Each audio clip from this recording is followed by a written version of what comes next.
I never expected to hear a knock on my bedroom door that night. It was late, almost midnight, and I was wrapped up in the usual routine. Headphones on, drowning in music, scrolling through my phone, doing anything to avoid the loneliness that crept in when the house got too quiet.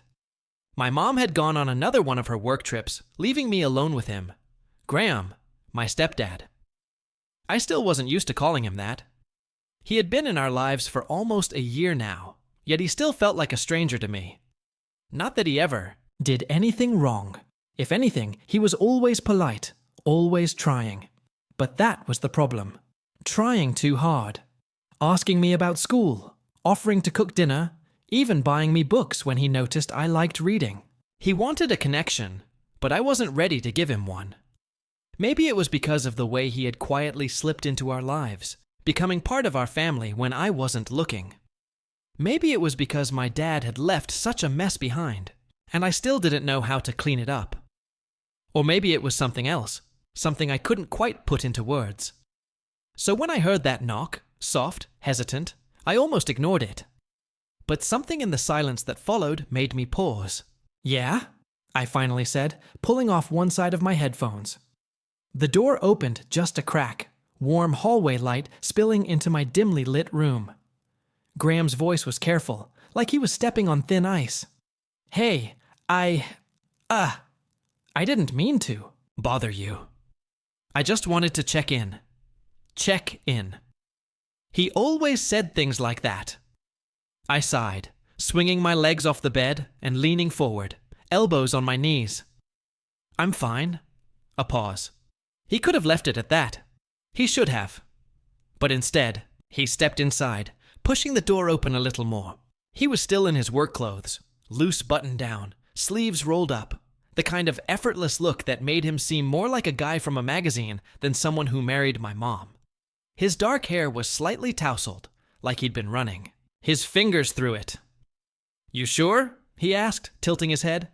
"You've been quiet all night." I shrugged. "I'm always quiet." He exhaled a soft laugh. "Yeah, I guess you are." A strange tension settled between us. Not bad. Not awkward, just something. Something that made my skin feel warm under his gaze. Something that made me hyper-aware of the way his presence filled the space between us.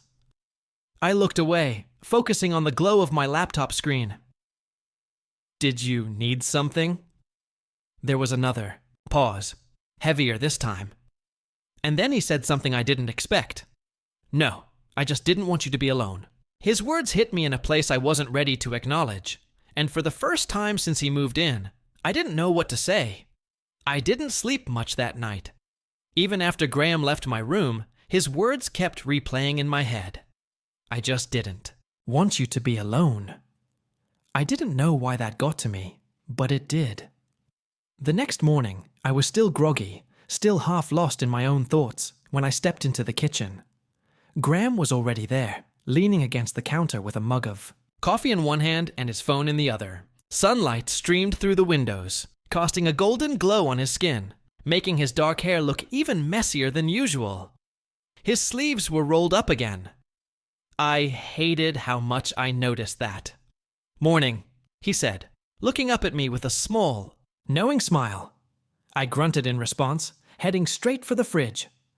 I wasn't ready for small talk, especially not when my brain still felt tangled from last night. "You want coffee?" he offered. I hesitated. Sure." He grabbed an extra mug and poured it for me, sliding it across the counter. Our fingers almost brushed as I reached for it, and I swore I felt a spark, a weird electric awareness that made me pull back too quickly. I hoped he didn't notice. If he did, he didn't say anything. I took a sip, wincing as the bitterness hit my tongue. I didn't even like coffee. I just didn't want to say no. He watched me with quiet amusement. "Not your thing?" I shrugged. "Guess not." A pause, a shift in the air. It was too early for this much tension. He looked like he wanted to say something else, but before he could, his phone buzzed. He glanced at the screen, exhaled softly, and set his mug down. "I gotta run," he said, grabbing his keys from the counter. But hey, if you feel like doing something today, let me know. We could go out, get food or whatever. I blinked. Like, together? He smirked. Well, yeah, that's usually how hanging out works. I had no idea how to respond to that. Think about it, he said, before heading to the door.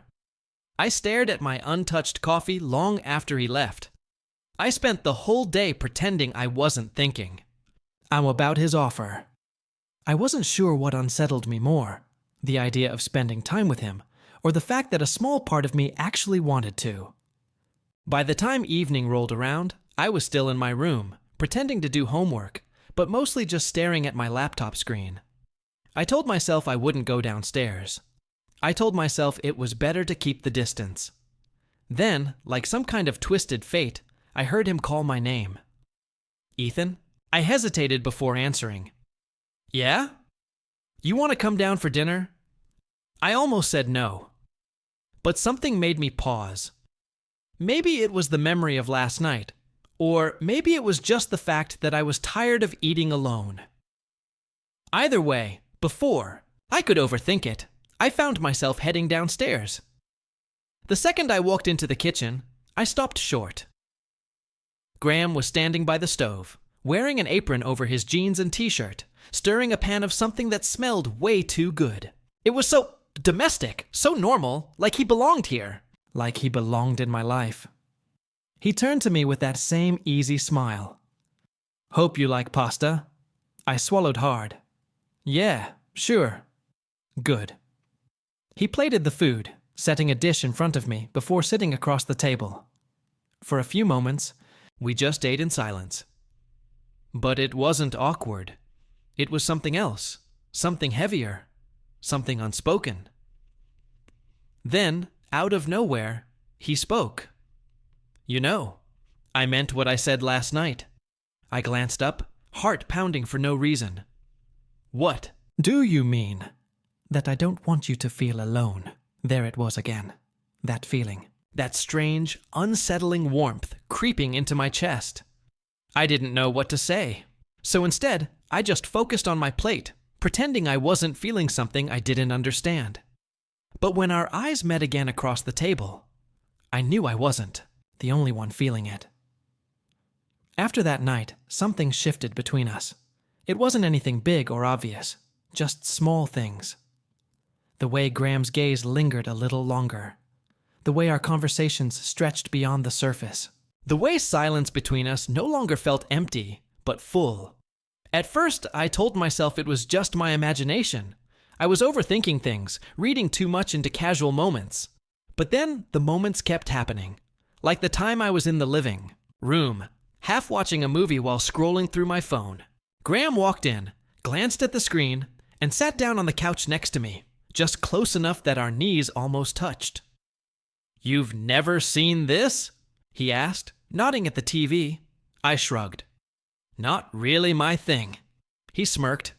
You say that about everything. Because most things aren't my thing. Graham chuckled, shaking his head. All right then. What is your thing? The way he looked at me, so focused, so genuinely interested, it made my pulse skip. I wasn't used to people asking me that. I don't know, I admitted. I guess I like reading. And music. He nodded thoughtfully. What kind of music? Depends. I like stuff that makes me feel something, you know? The kind of songs that just hit different. His expression softened. Yeah, I get that. Something about the way he said it made me think he really did. We ended up watching the rest of the movie together, neither of us paying much attention to it. The tension between us was there, thick and heavy, but neither of us acknowledged it. Other times, the moments were even smaller, barely there, but still impossible to ignore. Like when we were cooking dinner one night, standing side by side in the kitchen. I reached for a plate at the same time he did, and our hands brushed. Just a brief touch, but it sent a jolt through me. I pulled back quickly, pretending it didn't happen. But I saw the way his jaw tightened, the way his fingers curled slightly, like he was resisting the urge to react, or the time we were out grocery shopping, something I never did. But for some reason, when he asked if I wanted to come, I said yes. We were in the produce section, and I was grabbing apples when I felt him step behind me, reaching over my shoulder to grab one from the same pile. I froze. He was close. Too close. His chest was almost against my back, his arm brushing mine. For a split second, I swore I could feel the warmth of his breath near my ear. "Sorry," he murmured, stepping back. But was he? Because when I turned to look at him, his expression was unreadable. But his eyes were dark, searching, holding me there for just a second too long. Neither of us spoke about it. The nights were the worst, because at night, when the house was quiet, and the only sound was my own breathing, that was when I thought about him the most. I told myself it wasn't what it seemed, that I was just confused, that I was just looking for something to hold on to because I had never had a real father figure before. But deep down, I knew better. It wasn't just that I looked up to him. It wasn't just that he was kind, or that he cared. It was the way his presence felt, the way my heart reacted to him in a way it never had with anyone else. I wasn't supposed to feel this way, and I knew. I knew that if I wasn't careful, it was only going to get worse. One night, after weeks of this silent, suffocating tension between us, it finally cracked. I was in my room, half-heartedly reading, when I heard a soft knock. Not hesitant this time. More like he already knew I'd answer. I did. Graham stood there, hands in his pockets, his expression unreadable. "Couldn't sleep," he said, like it was an explanation. I hesitated, then stepped aside. "Me neither," he walked in, moving to lean against my desk. He glanced at my book. "Anything good?" "Not really," I admitted. He smirked. "You always say that." I rolled my eyes, setting the book aside. "Maybe you just have bad timing." Graham chuckled, but there was something in his eyes, something different tonight.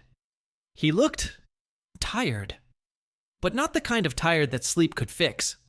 Before I could stop myself, I asked, "You okay?" Something flickered across his face, too, quick for me to catch. "Yeah," he said, but it wasn't convincing. For a second, I thought he wouldn't say anything else. But then he ran a hand through his hair and let out a soft breath. "I guess I've just been thinking a lot," he admitted. "About things." I frowned. "What kind of things?" He hesitated, then shook his head. "Doesn't matter."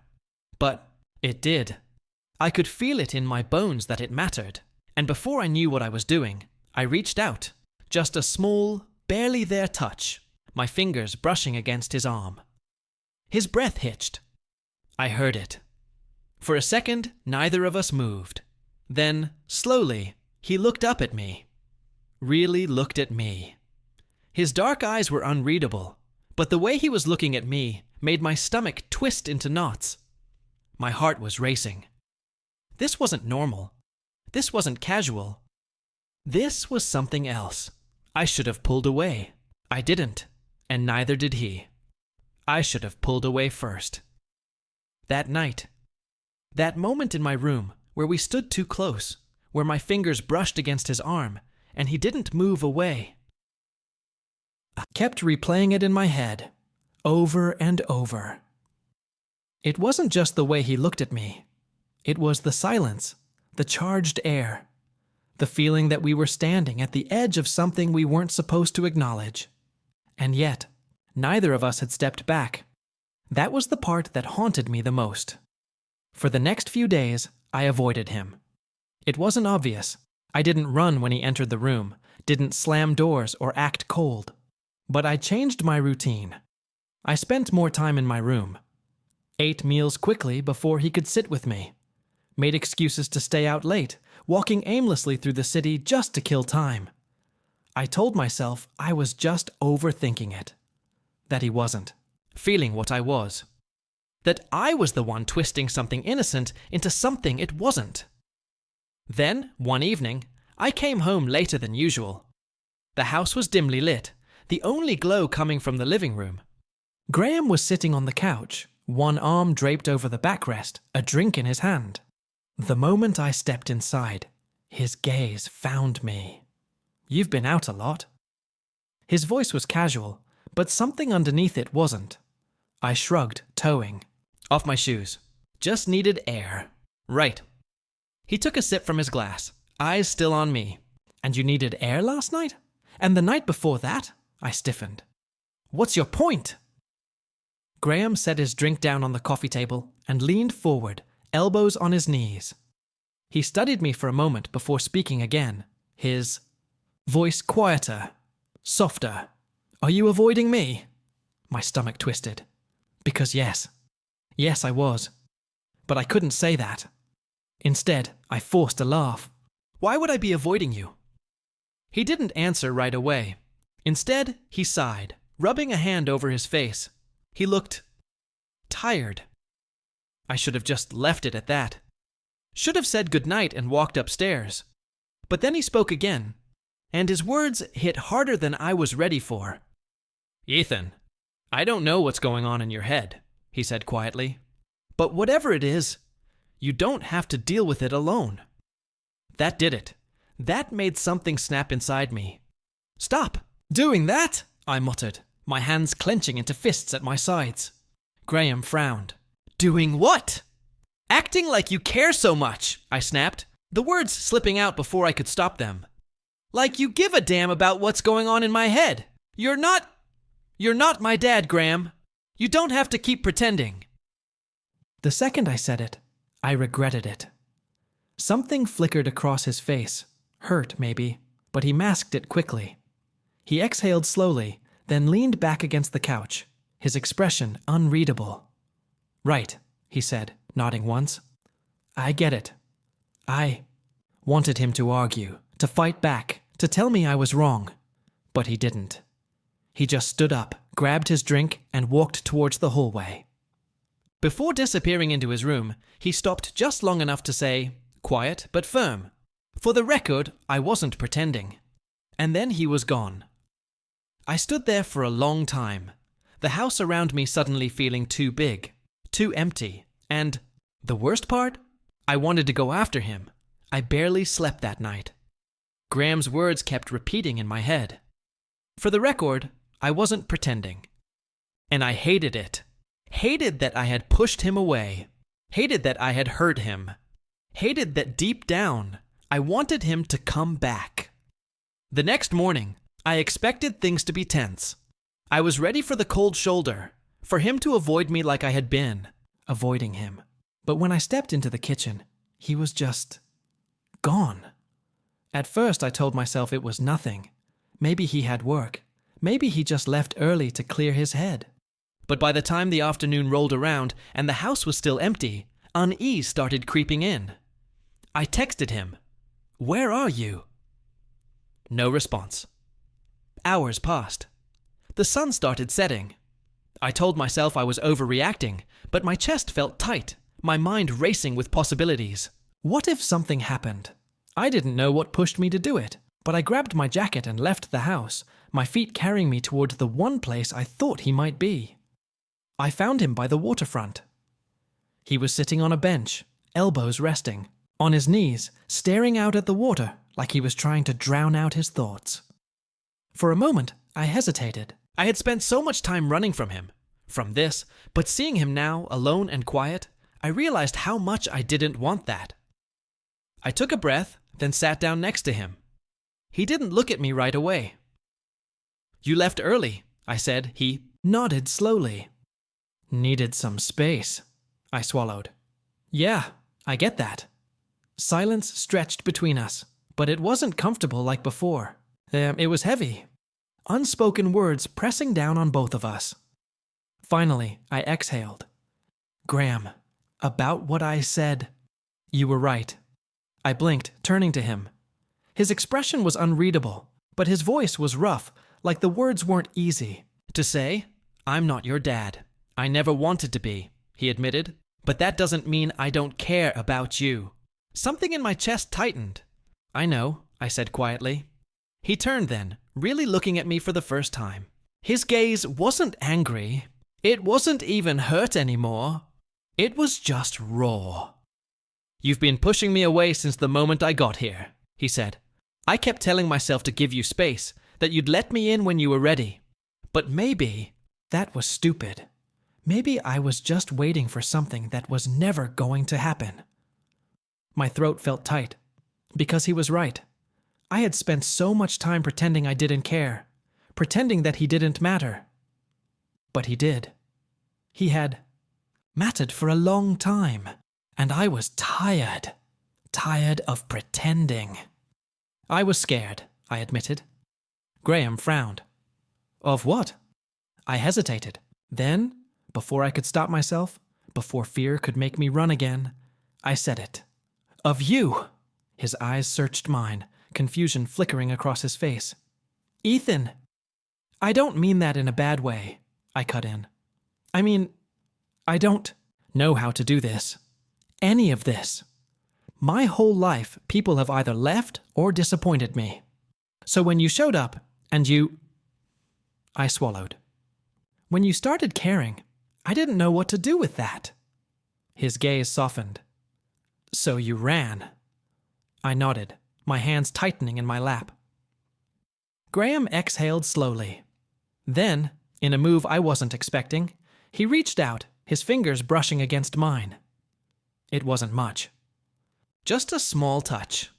A question. I could have pulled away. But I didn't. I turned my hand over, letting our fingers really connect, warmth spreading through my chest at the simple, quiet intimacy of it. "You don't have to run," he said softly. Breath caught. For the first time, I let myself believe him, and for the first time, I didn't want to run anymore. That night, we didn't rush anything.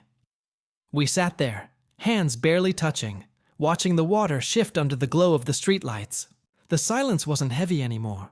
It wasn't filled with everything we were afraid to say. It was just peaceful. For the first time in a long time, I felt like I could breathe. Things didn't change overnight, but they changed. Graham didn't push, and I didn't run. That was enough. We fell into a quiet rhythm. Shared meals, late-night conversations, long looks that meant more than either of us were ready to say. The tension was still there, but it wasn't suffocating anymore. It was just waiting. And then, one evening, I found him in the kitchen, stirring something on the stove, looking so effortlessly at home that my chest ached. It hit me all at once.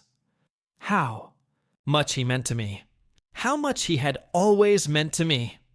I didn't want to keep pretending, so I stepped forward, heart hammering, and reached for the edge of the counter. "Graham."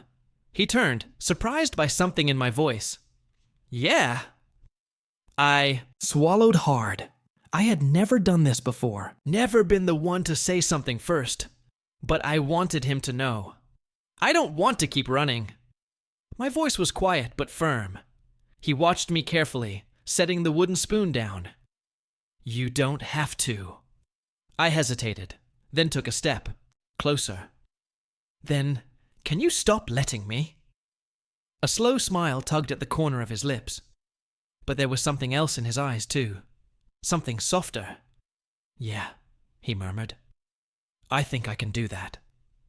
I took another step, closing the space between us. This time, when my fingers brushed against his, I didn't pull away.